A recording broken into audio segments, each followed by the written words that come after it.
Awakening with Brahma Kumaris. Om shanti and a very warm welcome to awakening with Brahma Kumaris. जब ज्ञान को समझते हुए हमने ये समझा कि जो हम कर्म करते हैं उसका फल हमें भुगतना ही पड़ता है, तो अभी तक हम इस बात को सुनते आ रहे थे। अध्यात्म का एक जो नींव है उसे यही कहना चाहिए कि कर्मा फिलॉसफी, जैसे आप कर्म करते जाओगे वैसा आपको फल मिलता जाएगा। लेकिन ये होता था कि भाई फल जो है वो पता नहीं कब मिलेगा और कौन सा मैंने कर्म ऐसा किया है। और जब हम ये बात सोचते थे कि यही तो ज़िंदगी है तो इसमें क्या ऐसा हो जाएगा, लेकिन जब हमने सोचा कि नहीं, ये तो निरंतर चलती हुई एक अविनाशी आत्मा की जर्नी है, तो ऐसे में आज का जो कर्म किया हुआ है उसका फल कहाँ तक कब तक मिलता है उसके बारे में बात करते हैं। और डिटेल में हम ये जानने की कोशिश करेंगे कि कर्मों का भी कौन सा कितने तरह के कर्म होते हैं और किस तरह से किस एस्पेक्ट को लेके हमें उसको देखना चाहिए। और हमारा सौभाग्य, हमारे साथ खास लंदन से हैं बस सीनियर ब्रह्मा कुमारी सिस्टर जयंती बहन, जो कि ब्रह्मा कुमारीज की यूरोपियन डायरेक्टर भी हैं और जिनेवा में ब्रह्मा कुमारीज की ही NGO रिप्रेजेंटेटिव हैं यूनाइटेड नेशंस में। वेरी वार्म वेलकम दीदी। ओम शांति। ओम शांति। अगर हम कर्म की बात करते हैं तो एक फ़िलॉसफ़ी जिसे हम बचपन से सुनते आ रहे हैं कि जैसे कर्म करोगे, अगर बबूल का पेड़ उगाया है तो आप कैसे सोच सकते हो कि आपको कुछ और मिलेगा। आम तो मिलेगा नहीं, बबूल का ही कांटे मिलेंगे। तो ये बहुत एक फ़िलॉसफ़ी है जिसे हमें रग रग में हमारे बसी है, लेकिन उसको सही स्वरूप में देख हम नहीं पाते हैं अभी भी। और अभी तक भी हम ये मान लेते हैं कि स्थूल कर्म जो है, तो कर्म बेसिकली किसे कहें?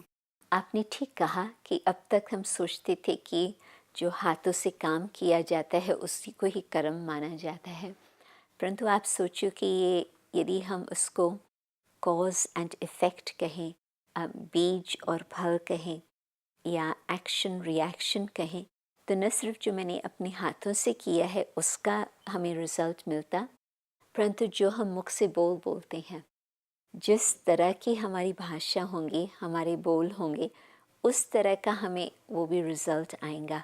जैसे आप गुंबज़ में बात करो तो आपको एको वापस आएगा। इस तरह से हमने प्रेम से आपके साथ बात की तो आप भी मुझे सहयोग देने के लिए तैयार होंगे। मैंने कुछ ऐसे कठोर शब्द बोला, आपकी दिल को दुखाया, तो आप फिर मेरा मुँह भी नहीं देखने चाहेंगे। सहयोग तो दूर रहा, परंतु नज़दीक भी नहीं आएंगे। परंतु और ऐसे सूक्ष्म बात है, जैसे हम अपना संकल्प करते हैं वैसे उस संकल्प का भी हमें रिटर्न मिलता। और संकल्प से जो हम फीलिंग्स बना कर रखते हैं, भावना, जो हम भावना रखते हैं उसका भी हमें भारा मिलता। ये भक्ति के शब्द है। और अच्छी भावना रखो तो उसका रिज़ल्ट मिलता। आप किसी के प्रति कोई अच्छी भावना ना रखो, बुरी भावना रखो, तो उसका भी रिज़ल्ट हमें वापस लौटता। तो फीलिंग्स का भी इम्पैक्ट होता। वृत्ति, जो मानो कि अंदर एक बहुत सूक्ष्म बात है, तो हमारी वृत्ति का भी, जैसे हमारी वृत्ति होंगी वैसे हमें उसका रिटर्न मिलेगा। वृत्ति मतलब एटीट्यूड। जी, तो उसका भी हमें रिटर्न मिलता है। अच्छा, यहाँ एक और बात मैं जानना चाहती हूँ कि सपोज़ बहुत सारे यंगस्टर्स के लिए मैं कह रही हूँ कि हमारा मन में किसी के प्रति कोई भाव नहीं भी है, लेकिन हम भाषा जो है अपनी बहुत डिसरिस्पेक्टफुल कर लेते हैं और उसे मानते हैं कि वो नज़दीक महसूस करने का एक माध्यम है। ये मैं इसलिए जानबूझ के कह रही हूँ, आपसे ये सवाल पूछा है कि ये बहुत सारे जो युवा वर्ग है वो इस बात को लेकर चलता है। Does it effect? बिल्कुल। आज मैंने किसी का डिसरिस्पेक्ट किया तो आप मेरे को क्या रिस्पेक्ट देंगे? लेकिन अगर मेरे मन में कोई डिसरिस्पेक्ट नहीं थी, सिर्फ भाषा को मैंने ऐसा ले लिया, तो क्या ये भी एक मेरे लिए एक, because this is very important कि हमें अपनी भाषा को कितना सही रखना ज़रूरी हो जाता है। मैं ये मानती हूँ कि भाषा अपने आप ही ऑटोमेटिकली नहीं आती। जो हमारे मन में भावना होंगी वो हमारी भाषा से प्रकट होता। तो बेशक हम कह देते हैं अपने को छुड़ाने के लिए, मेरा भाव नहीं था, मेरा मतलब नहीं था, ऐसे ही मैंने बोल दिया, बट दैट्स नॉट ट्रू। भावना से और भाव, मोटिवेशन, जो मेरी मोटिव है अंदर और जो हमारी फीलिंग्स है, भावना है, उस अनुसार हमारी भाषा, हमारी लैंग्वेज होती। मोटिव है कि मुझे आप, I want to put you down, मैं आपको अपने को और ऊंचा बनाना चाहती हूँ, ईगो है मेरा, तो मैं भाषा ऐसे बोलेंगी जो it's gonna put you down. तो फिर आपको बहुत उसका बुरा लगेगा, आपको अच्छा नहीं लगेगा, तो उसका फिर रिटर्न में आप भी मुझे आगे बढ़ते सहने करेंगे, आप भी मुझे कुछ न कुछ बोलते रहेंगे, ठोकते रहेंगे, या आप मेरे से किनारे हो जाएंगे। आज मैंने आपको एक शब्द बोला, परंतु आप जो हमारे से किनारे हो गए, मुझे कितना मास लगेगा आपको फिर से समीप लाने के लिए। तो भाव, भावना, भाषा, ये तीनों ही बातों का कनेक्शन बनता। तो ऐसा नहीं है कि भाषा अगर हमारी सही नहीं है तो हमारा भाव जो है वो ऐसा ठीक ही होगा। बिल्कुल, very true, this is, I think this needs to be checked. और ये भी एक कार्मिक अकाउंट हम क्रिएट कर रहे हैं। ये तो मैं कहेंगी कि तुरंत उसका कार्मिक अकाउंट बनता। हमने आपको आज इनकरेजमेंट के शब्द बोले, आपके मन में उमंग आया, हिम्मत आई, तो आप आगे बढ़ेंगे, तो आपके दिल से हमारे पर दुआएं मिलेंगी, ग्रैटिट्यूड आएगा। बिल्कुल। और आप कुछ अच्छा काम करने लगे और मैंने आपको डिसहार्टन किया, what's the point of this, it's useless. औरों ने भी कोशिश की, कहाँ तक पहुँचे हैं, और मैंने आपको इस तरह से सप्रेस किया, दबा लिया, तो आपको मैंने कुछ सहयोग तो नहीं दिया। और मानो कि जो आप में हिम्मत थी, मैंने और ही उसको कट कर दिया। तो जब मैं कुछ अच्छा काम करने चाहेंगी, मेरे साथ कौन सहयोगी होगा? वो कहेंगे इसको तो छोड़ो, इसने तो कभी कुछ मदद थोड़ी की है। तो जो हम करते हैं, जो हम बोलते हैं, उसका रिटर्न हमें तुरंत प्राप्त होता। यहाँ जयंती बहन एक बात और जो पूछना चाहते हैं, जब आपने कहा कि तुरंत हमारे सामने आ जाता है, लेकिन कर्मों में ये देखा, मतलब बहुत सारे लोग ये कहते हैं कि वो तो इतना गलत कर रहा है। बहुत सारे लोगों की ये प्ली है, और मैक्सिमम लोग अब ये देखते देखते अपना जो पॉजिटिव एटीट्यूड पे भी चल रहे थे, जो ट्रुथ पे चल रहे थे, ऑनेस्टी पे चल रहे थे, उन्हें डाउट होने लगता है कि क्या मैं सही रास्ते पर हूँ या नहीं। क्योंकि जहाँ जहाँ जो गलत रास्ते पे चलते हुए, चाहे वो करप्शन है, चाहे वो झूठ बोल के काम करवाना है, चाहे कोई भी चीज़ है, और वो सक्सेसफुल होते नज़र आते हैं। मैं देखती हूँ कि जिन्होंने कुछ समय से फ्रॉड किया हुआ है, तो आखिर भी तो झूठ पकड़ा जाता है, पाप पकड़ा जाता है। तो अभी तो हम उसका रिजल्ट देख रहे हैं, और ये तो आगे पीछे तो वो बात निकल ही आएंगी, कहाँ तक कोई बात छुप सकती है। कहते हैं कि जहाँ पर बसर होता वहाँ उसकी बांस भी होती मीन्स जहाँ अनियंस होगा वहाँ उसकी बैड स्मेल तो आएंगी ही। तो अभी मानो कि छिपा हुआ है, तो लगता है कि बहुत आराम से कोई जीवन जी रहा है, परंतु आगे चल कर के वो भी बात प्रख्यात हो जाएंगी।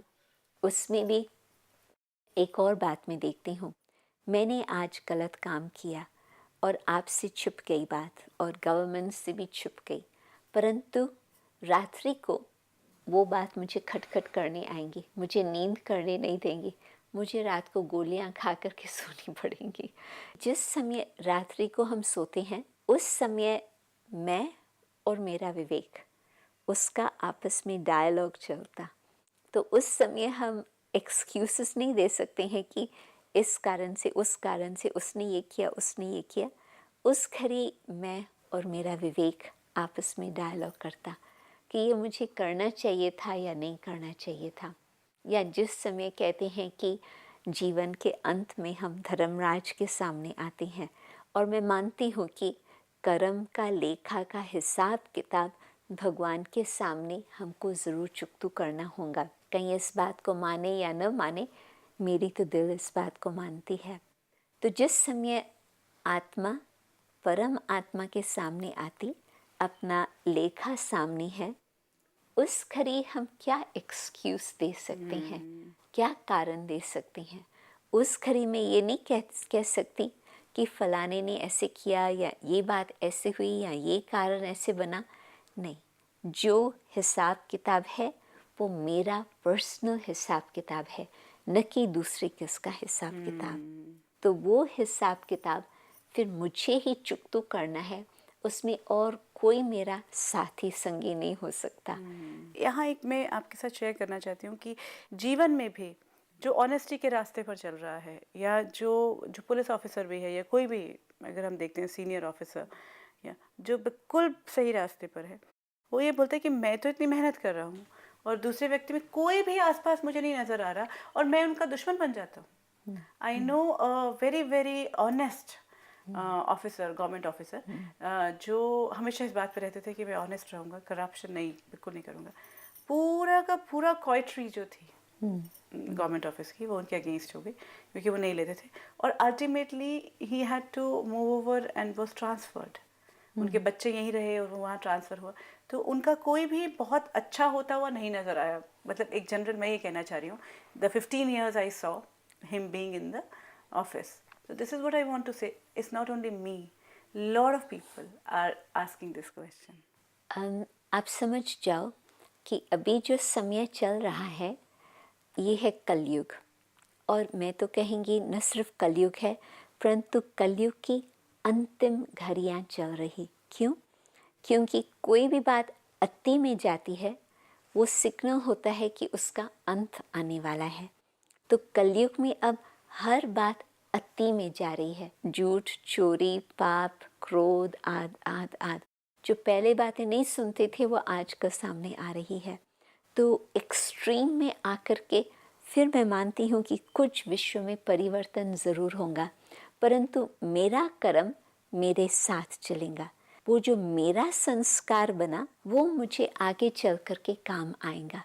बाकी औरों ने किया न किया वो उन्हों का कर्म का खाता, मुझे क्या करना चाहिए। मानो कि एक व्यक्ति एक अच्छा काम करता, उसका इम्पैक्ट अनेकों के ऊपर पड़ता।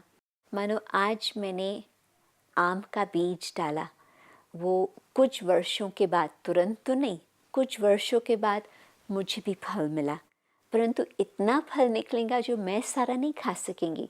सारे जो मेरे नेबरहुड वाले हैं उन्हों को भी मैं बांट करके दे सकेंगी। परंतु न सिर्फ आज वो मुझे फल देगा, कितने जनरेशन्स तक वो फल देता रहेगा। तो एक ने काम किया परंतु अनेकों को उसकी प्राप्ति हुई।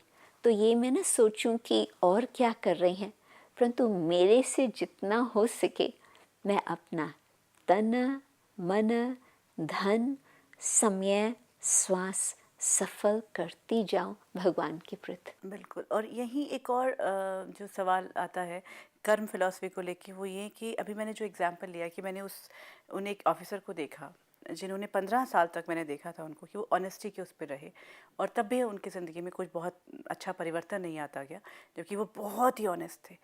क्योंकि now if I was thinking about it is that कि उनकी बाकी सारी चीज़ें जो हैं, बाकी सारे जो कर्म थे वो बहुत कोई सही नहीं थे, क्योंकि वो बहुत गुस्से वाले थे, बहुत सेल्फ सेंटर्ड भी हो जाते थे, बहुत कई सारी चीज़ें मैंने उनकी जो नोट की थी, if they remained with me. तो this is what I want to know कि जब मैं कर्म कर रहा हूँ तो टोटलिटी में हर वैल्यू को लेके कर्म करना कितना इम्पोर्टेंट हो जाता है। जी, एक चीज़ को तो पकड़ के मैं चलता जाऊँ जी, और बाकी जगह जी, पे गलतियाँ करता जाऊँ। राइट। उसमें मन में भी किस प्रकार के संकल्प होते हैं, फीलिंग्स में भी किस प्रकार की भावनाएं होती है, वचन में भी किस तरह से मैंने औरों के साथ संबंध रखा, कर्म भी न सिर्फ एक सच्चाई की बात है, परंतु इतने और सारे वैल्यूज़ है कहाँ तक वो मैंने धारण किए। यदि हमारा टोटल अटेंशन आध्यात्मिकता के हिसाब से एक आध्यात्मिकता की हम स्टडी करते रहें हर रोज़, तो हर टॉपिक में, हर सब्जेक्ट में हमारी डेवलपमेंट होती रहेंगी। नहीं तो अपनी सच्चाई का भी अहंकार आ सकता है। हाँ, मैं तो बिल्कुल। बहुत सच्चा हूँ और सब झूठे और हैं। हाँ, बहुत नहीं, ये था उनमें कि मैंने तो हमेशा सच का साथ दिया है, मैं तो हमेशा सच पे खड़ा रहा हूँ और इसीलिए इनके साथ ये गलत होगा। This what I want to know कि अच्छा, दूसरे को आप नीचे भी दिखा रहे होते, तो इन टोटलिटी मेरा कर्म जो है वो इन टोटलिटी कैसे ठीक रहे। जी, उसमें फिर हमारे लिए तो एक ही उत्तर है, परमात्मा की याद। क्यों? क्योंकि परमात्मा की याद के साथ में कहेंगे आत्म स्थिति, आत्म स्मृति, जिसको हम कहते हैं सोल कॉन्शियसनेस। जब अपने को हम ये शरीर समझते हैं तो जिसको हम कहते हैं देह अभिमान या देह भान, तो जो हमारी पोजीशन, फैमिली, पोजेशंस की जो प्राइड है उस समय, उसका क्या रिजल्ट होगा, कर्म किस प्रकार के होंगे। और यदि मानो हमारी अटैचमेंट्स है तो अटैचमेंट्स के साथ साथ फिर डिज़ायर्स भी होंगे, तो वो हमारे कर्म की क्वालिटी किस प्रकार की है। तो जो हमारा देह को, हम देही आत्मा को भूलकर देह को समझ करके कुछ भी संकल्प वचन कर्म करते हैं, हमको मालूम नहीं पड़ता उस समय, परंतु अनेकों को हमने या तो दुख दिया होगा किसी न किसी तरह से, और यदि हमारा आत्म स्मृति है तो फिर हमने किसी को सुख दिया होगा। आप देखेंगे कि मंदिर में लोग जाते हैं या प्रार्थना करते हैं तो यहाँ पहले अपने को तिलक देते हैं। तो इसका भाव ये है कि आत्म स्मृति, जो मानो कि सैंडलवुड पेस्ट है, गोल्डन फ्रेग्रेंट, तो वो सत्व प्रधान आत्मा की निशानी है। तो जब आत्मा सत्व प्रधान है तो किस प्रकार से उसका व्यवहार होता, किस प्रकार से उसके गुण नज़र आते हैं, वो हम अभी भी देख सकते। दीदी यहीं एक और बात जो हम जानना चाहेंगे वो ये कि आपने कहा कि संकल्प जो है, जो भी मैं एक थॉट भी क्रिएट करता हूँ, ज़्यादातर लोग ये कहते हैं कि वो तो लोगों तक थोड़ा पहुँचता है, और थॉट पर मेरा बस नहीं है कि थॉट्स तो आते हैं जाते हैं, थॉट्स आ जाते हैं जाते हैं। तो थॉट्स फीलिंग में जब कन्वर्ट हों या थॉट भी आ जाए तो उसका प्रभाव, उसका फल मुझे क्या मिल सकता है। आज मैंने अच्छा संकल्प किया, तुरंत मुझे उसकी खुशी का अनुभव हुआ। कर्म तो मैंने पीछे किया, परंतु आज ही मैंने किसी के प्रति गलत सोचा, उसके अवगुण को देखा, तुरंत उसका मेरे माइंड पर इफ़ेक्ट आ गया और फीलिंग्स ऐसे खराब हो गई जो मेरी खुशी ही गायब हो गई। तो तुरंत थॉट्स का इम्पैक्ट आता है अपनी फीलिंग्स के ऊपर, अपनी स्थिति के ऊपर। और उसमें भी यदि अपना ईगो है, तो यदि किसने मुझे कुछ ऐसी बात कही जो मुझे पसंद नहीं आई, तो और वो कोई बात में मैंने कुछ दिखाया नहीं, परंतु मेरे संकल्प में वो बात बैठ गई, तो उस संकल्प से मेरी शक्ति खत्म हो गई। क्योंकि वही गलत बात बुद्धि में घूमती रहे तो आत्मा शक्तिहीन हो जाती। और एक बात और हम जानना चाहेंगे आपसे वो ये कि कभी कभी क्या होता है कि हमने कुछ नहीं किया गलत, सिचुएशन ऐसी आ गई है कि this is not something which I feel कि मैंने कुछ ऐसा गलत किया हुआ है या कुछ है, और उसके बावजूद वो मेरे साथ होने लग जाता है, तो तब वो स्वीकार करना अनएक्सपेक्टेड जो होता है वो बहुत मुश्किल हो जाता है कि मेरे ही किसी पुराने कर्म, क्योंकि बहुत से लोग मुझे आके कहते हैं कि मुझे दिखाओ, मुझे बताओ कि मैंने कौन से ऐसे गलत कर्म किए थे कि मेरे साथ अब हो रहा है ये। आध्यात्मिकता के मार्ग पर हम चलते हैं तो फर्स्ट स्टेप ये होता, आई एम रिस्पॉन्सिबल, मैं जिम्मेवार हूँ मेरे संकल्प के, मेरे वचन के और मेरे कर्म के। मैं ये नहीं कह सकती हूँ कि ये सिचुएशन आई इस कारण से मेरे संकल्प ऐसे चले, या उसने मुझे ऐसे बोला तो मैंने 10 शब्द तो नहीं कहा, मैंने 2 शब्द ही कह दिया। तो ये यदि हम स्वीकार करते हैं कि मैं रिस्पॉन्सिबल हूँ, तो उसमें बर्डन नहीं है। कई लोग समझते हैं कि रिस्पॉन्सिबिलिटी एक्सेप्ट करना एक बर्डन है, परंतु वास्तव में वो बर्डन नहीं है, और ही हमारे हाथ में चाबी आ जाती है उस बात को चेंज करने के लिए। मानो कि यदि मैंने स्वीकार किया कि आपका मेरे साथ संबंध ठीक नहीं है, तो मुझे कुछ करना चाहिए, मैंने कुछ बोला है तो मुझे कुछ करना चाहिए। तो यदि मैं आपको महत्व देती हूँ, हमारे संबंध को महत्व देती हूँ, मैं कैसे भी करके फ़ोन पर पर्सनल आपको कांटेक्ट करके आपको मैं बता देंगी कि ये मेरे से गलती हो गई और आप मुझे माफ़ करें। लेकिन बहुत लोग तो ये बोलते हैं ना कि मैं तो नहीं बदल सकता, मेरी तो बेसिक नेचर ऐसी ही है, मैं तो नहीं बदल, लोग बदल जाएं, सिचुएशन क्यों नहीं बदल सकती, then the problems you know. वो तो यहाँ ये कार्मिक फिलॉसफी कैसे काम आती है, ये सब कुछ भी मेरी rigidity how is going to harm me in the future. जो हमारा संकल्प है, हमारा कर्म बना, हमारा स्वभाव बना, हमारा संस्कार बना। तो जब तक कि हमारे पास पूरा ज्ञान, न सिर्फ थियोरेटिकल ज्ञान परंतु प्रैक्टिकल ज्ञान, जब तक हमारी बुद्धि में पूरा ज्ञान नहीं बैठा है तब तक हम दोष देते रहते हैं।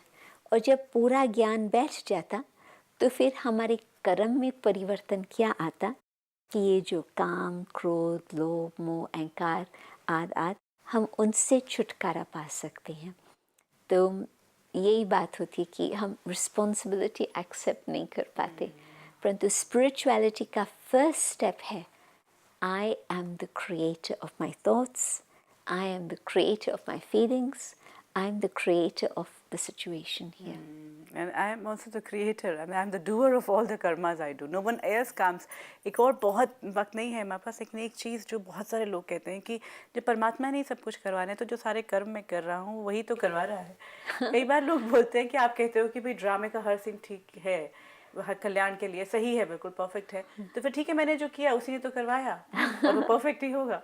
लेकिन somewhere it is going to create more problems for me. Exactly, क्योंकि आज यदि मैं कहती हूँ कि परमात्मा ने कराया तो दुख मुझे क्यों हो रहा।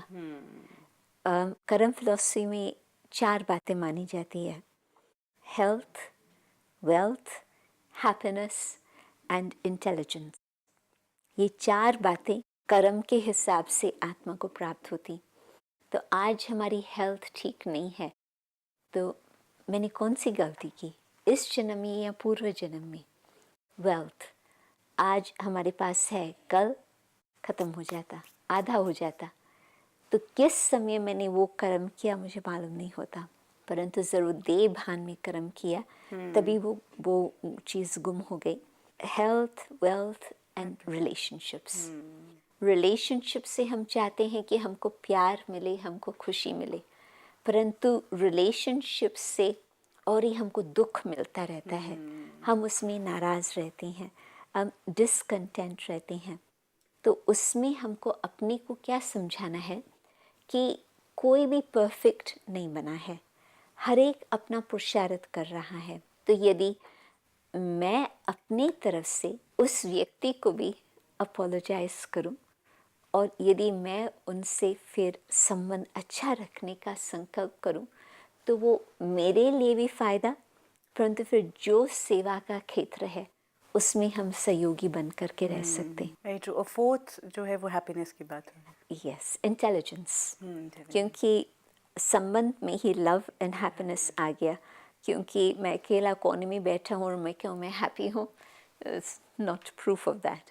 परंतु मैं संबंध में आऊँ, कारोबार में आऊँ, फिर मैं कहूँ कि मैं हैप्पी हूँ, तो ये ठीक बात। सो हेल्थ, वेल्थ, हैप्पीनेस, और चौथी बात इंटेलिजेंस। तो यदि आज हम देखते हैं किसी के पास भी ये चारों ही बातें नहीं है, एक होंगी तो भी मुश्किल, चारों ही बातें या 3 बातें तो किसी के पास भी नहीं है। चारों तो बिल्कुल भी नहीं नजर आती। 4 तो बिल्कुल नहीं, परंतु 3 भी बहुत बहुत मुश्किल, और आम तौर से है एक, उससे जास्ती नहीं है। तो कर्म हमने ऐसे किए हैं जिस कारण से अभी हम इस स्थिति तक पहुंचे हैं। परंतु कर्म फिलॉसफी में न सिर्फ रिस्पॉन्सिबिलिटी आती है पूर्व की कि मैंने कुछ ऐसे किया जिस कारण से अभी ये मुझे देखना पड़ रहा, परंतु एक और बहुत अच्छी बात आती है, हमको चॉइस मिल जाती है कि हम आगे के लिए क्या करें। और रेक्टिफिकेशन भी हो सकता है। बिल्कुल। और मानो कि मैं मानती हूँ कि मानव जीवन की विशेषता है कि उसको इंटेलिजेंस है, बुद्धि है, जिससे वो अपनी चॉइस कर सकता। मुझे कहाँ जाना है, मुझे कहाँ तक बैठना है, मुझे क्या कर्म करना है, ये सब बातें सामने आ सकती। और यदि वो हमारे पास ज्ञान नहीं है तो वो हमको पता नहीं होता कि हमारी चॉइस क्या है।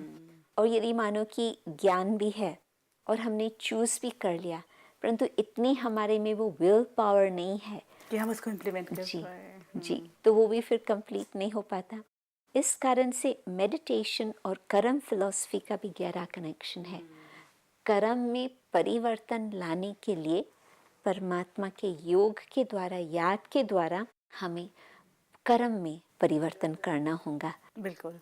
तो ये एक जो हर रोज़ की जो आपने बात कही कि जब मेडिटेशन की हम क्योंकि पहले भी चर्चा कर चुके हैं कि मेडिटेशन के दौरान ना सिर्फ हम अपने जीवन के हर सिचुएशन में अपने आप को शक्ति दे सकती हैं, जो मेरे पुराने कर्म है, अभी हम ये कह रहे थे कि उसे हम रिजॉल्व भी कर सकते हैं। तो मुझसे जो गलतियाँ हो चुकी हैं, जिनका मुझे आज अगर सपोज़ मैं भुगतान कर भी रही हूँ, तो उसको मैं रिजॉल्व भी कर सकती हूँ, और आने वाले जो कर्म है उसका डिसीजन मेकिंग भी मेरे अपने हाथ में आज ही जी है। जी। तो बहुत सुंदर तरीके से आज हमारे सामने बातें आई हैं जयंती। मेडिटेशन का जो पूरा एस्पेक्ट है वो हम अगले एपिसोड में ज़रूर लेंगे। और जैसा आपने कहा कि पिछले जन्मों का जो है, बहुत सारे लोगों के ये सवाल होते हैं कि मैंने तो देखा नहीं पिछला जन्म, तो मुझे क्यों भुगतना पड़ रहा है, मेरे को आके ला के दिखाओ। देखो उस लेडी हु सेड कि जस्ट शो मी कि मैंने कब किया था, कि भगवान से बोलो कि मुझे दिखाएं कि मैंने कब किस टाइम पे वो किया था कि मुझे आज ये मिल रहा है। जी। सो वो दिखाया जाना पॉसिबल है या नहीं, लेकिन जो अभी हमारे साथ हो रहा है उसके ठीक होने का अनुभव हम कर सकते हैं। जी, और जी। वो योग के माध्यम से हम जी। बहुत से लोग जो हैं वो उसे अनुभव कर रहे हैं। तो आने वाली कड़ी में हम उसके बाद ज़रूर चर्चा करेंगे। जी। फिलहाल आपसे विदा लेते हैं। Thank you so much. Om Shanti. Om Shanti. तो आज की इस पूरी बातचीत में हमने कर्म को एक बार बहुत गहरे में समझा, और जहां हम ये अभी तक ये सोचते थे कि भाई मैंने तो स्थूल रूप से कहीं कुछ गलत नहीं किया, तो ज़रूरत है कि अपने थॉट्स को चेक करें। जो भी विचार हम किसी के लिए भी, किसी सिचुएशन के लिए भी उत्पन्न करते हैं, आते हैं, हम क्रिएट करते हैं। अभी तक तो हम ये जान ही नहीं पाते थे कि हम खुद क्रिएट करते हैं, कि वो आ जाते थे। तो वो आते हुए थॉट्स जो हैं उनको दीदी अगर हम नहीं रोक भी पाते तो हम कम से कम उनको साथ ना रहने दें अपने, उसको चेंज करें, डायरेक्शन चेंज करें। तो वो डायरेक्शन चेंज करना बहुत ज़रूरी इसलिए है क्योंकि वो भी हमारे कर्म का हिस्सा बन जाती है। और जहाँ हमने कहीं नेगेटिव थॉट्स क्रिएट किए तो वो रिज़ल्ट वही देंगे जो हमने थॉट क्रिएट किया है। तो हमारे साथ जो हो रहा होता है वो हम खुद अट्रैक्ट करते हैं। जैसा जैसा हम देते जाएंगे, जैसे जैसे हम क्रिएट करते जाएंगे, वही हमारे पास वापस लौटता जाएगा। ये तो फिलॉसफी हम कब से जानते हैं। तो आज डिसीजन हमारे अपने हाथ में है कि हम कैसा अपना जीवन अपने लिए चाहते हैं। कोई ऐसा सवाल, कोई ऐसी बात आपके पास है तो आप ब्रह्मा कुमारी के देश विदेश में फैले सेंटर्स पर जा सकते हैं। नज़दीक के सेंटर के बारे में जानने के लिए या तो आप हमें फ़ोन कर सकते हैं या फिर आप हमें ईमेल भी कर सकते हैं। If you wish to discuss your problem or have a question to ask or want to know your nearest Raj Yoga Meditation Center, call us on 09999744555. Awakening with Brahma Kumari में आज इतना ही। लेकिन आज की इस पूरी कड़ी में जो हमारी बात एक और समझ में आई है, जो कई लोगों का सवाल ये होता है कि मैंने पिछले जन्मों में जो कर्म किए उसका मैं नहीं जानता, तो मुझे क्यों लेखा जोखा देना पड़ता है, और क्या पुनर्जन्म था भी या नहीं, तो मुझे कैसे पता चले कि ऐसा ये सब कुछ है। तो इसी को लेकर कुछ और बातें हम जयंती बहन के साथ करेंगे। लेकिन फिलहाल आपसे विदा लेते हैं। ओम शांति। ओम शांति। I'm a peaceful soul. Om Shanti Om. I'm a peaceful soul. ये ध्वनि मंगल ध्वनि है। ओम शांति ओम. This sound is a sacred sound. Om Shanti Om. Om Shanti Om. I'm a peaceful soul. Om Shanti.